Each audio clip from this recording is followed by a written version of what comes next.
അതൊക്കെ പറഞ്ഞ നാട്ടുകാരെന്നെ പൊങ്കാല നമ്മൾ നോക്കുന്നത് ഡയറക്ടറെ നോക്കുന്നത്. പുള്ളി എങ്ങനെ ഞങ്ങളിങ്ങനെ നോക്കിക്കുന്നത് പുള്ളി അങ്ങനെയൊക്കെ നമുക്ക്. പക്ഷെ അത് കുറച്ചുകൂടെ നല്ലപോലെ ചെയ്യാറുണ്ട്. ഇതിന് ഒന്നുകൂടെ മതി കേട്ടോ, മതി. നെൽസന്റെ ഡയറക്ടർ അറിയാണ്ട് എന്തെങ്കിലും ഇംപ്രൂവൈസ് ചെയ്തിട്ടുണ്ടോ? അയ്യോ, നമുക്ക് പിന്നെ അങ്ങനെ ചെയ്യാൻ പറ്റത്തില്ല. ഡയറക്ടറിന്റെ അടുത്ത് ചോദിക്കാതെ നമുക്ക് ഫേസിൽ നമുക്ക് ചില എക്സ്പ്രഷൻസ് ഇടാമല്ലോ. അതൊക്കെ ഇടാം, അതൊക്കെയാണ്, അതൊക്കെ നമ്മൾ ചെയ്യുമല്ലോ.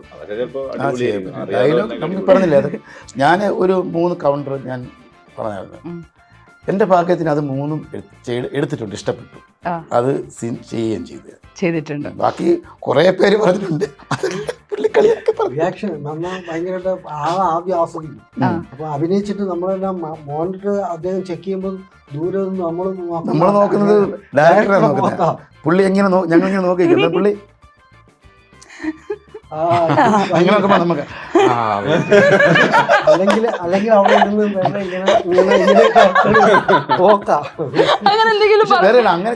അങ്ങനെ വരുത്തില്ല. കാരണം അത് ശരിയായില്ലെങ്കിൽ ശരിയാകുന്നവരെ പുള്ളി ചെയ്യും. വിനായകൻ ചേട്ടന് മറ്റേ പേസിക്ക് ആ പാത്രം കഴിക്കുന്ന സീൻ അതൊക്കെ ഉണ്ടായിരുന്നാണോ സ്ക്രിപ്റ്റില്? അത് പുള്ളിയുടെ കൈ നിട്ടത് കുറെ പുള്ളി ആ കുറെ കൈ നിട്ടത്. എന്നാലും പുള്ളി അനുവദിക്കുന്നതല്ലേ അവിടെ വരുള്ളൂ.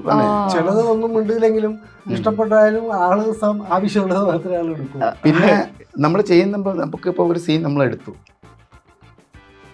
ഓക്കെ കട്ട് എന്ന് പറഞ്ഞു. പക്ഷെ നമുക്ക് സ്വന്തമായിട്ടും വിചാരിക്കും, പക്ഷെ അത് കുറച്ചുകൂടെ നല്ലപോലെ ചെയ്യാറുണ്ട്. ഇതിന് ഒന്നുകൂടെ മതി കേട്ടോ, അത് മതി. എന്നുവെച്ചാൽ പുള്ളിക്ക് ആവശ്യമുള്ളത് കിട്ടിക്കഴിഞ്ഞാൽ പിന്നെ അത് പിന്നെ അഴിച്ചൊരു പണിയില്ല. പിന്നെ ഇപ്പോൾ അടുത്ത നമ്മൾ വിചാരിക്കാത്ത രീതിയിലൊക്കെ നമുക്ക് അഭിനയിക്കാൻ വേണ്ടി പറ്റിയിട്ടുണ്ട് എന്നുള്ള കാര്യം പറഞ്ഞു. കോമഡി സീനാണോ അതോ ആക്ഷൻ സീൻ ചെയ്യാനാണോ കുറച്ച് ഇഷ്ടം കൂടിയത്? ഇപ്പോൾ എനിക്ക് അതൊക്കെ പറഞ്ഞ നാട്ടുകാരെന്നെ പൊങ്കാല എനിക്ക് കാൽക്കുലേഷൻ ചെയ്യാനാണ് ഇഷ്ടം. ഈ പിടിച്ചൊരു അപ്പനെ തന്തവേഷമൊക്കെ അതുപോലൊക്കെയുള്ള വേഷം ചെയ്യാനാണ് താല്പര്യം. പിന്നെ ഒരു ആഗ്രഹം ഉണ്ടെങ്കിൽ ഇതാണ്, നമ്മുടെ സംസാരം കേട്ട അപ്പം അടി തരാൻ തോന്നുന്ന ചില സ്വഭാവക്കാരുണ്ടല്ലോ. ചുമ്മാ കുശുമ്പും കുഞ്ഞായ്മയൊക്കെ പറഞ്ഞിങ്ങനെ മനുഷ്യനെ തമ്മിൽ തെറ്റിച്ചൊക്കെ ഉള്ള വലിയ ക്രൂരനായ വില്ലനല്ല, എന്നാൽ അവൻ്റെ വായിരിക്കുന്ന കേട്ടാൽ അപ്പം അടി കൊടുക്കുന്ന തോന്നുക. അങ്ങനെയൊക്കെ ചില ക്യാരക്ടേഴ്സ് ഉണ്ടല്ലോ, അതൊക്കെ ചെയ്യാൻ വലിയ സന്തോഷമാണ്. പറയാനല്ലോ ഏത് കഥാപാത്രം അനായാസമായിട്ട്, എന്നാലും കുറച്ചുകൂടി ഇപ്പോഴും ചെയ്യാൻ താല്പര്യമുള്ള ഏതാണ്? കോമഡി പക്ഷേ കോമഡി ട്രൈ ചെയ്യണമെന്ന് തോന്നിയിട്ട്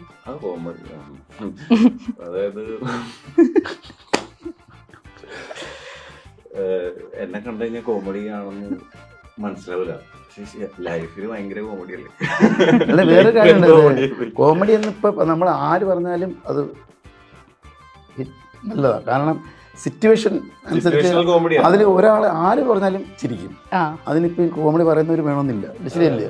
സിറ്റുവേഷൻ ഉണ്ടെങ്കിൽ ചില സിറ്റുവേഷനിൽ നമ്മുടെ സിറ്റുവേഷൻ, അതായത് ഇപ്പൊ സീരിയസ് ആയിട്ട് എന്റെ സിറ്റുവേഷൻ പറഞ്ഞു കൊടുത്തു കഴിഞ്ഞാൽ ചിലപ്പോൾ ചിലവർക്ക് ചിരി വരും.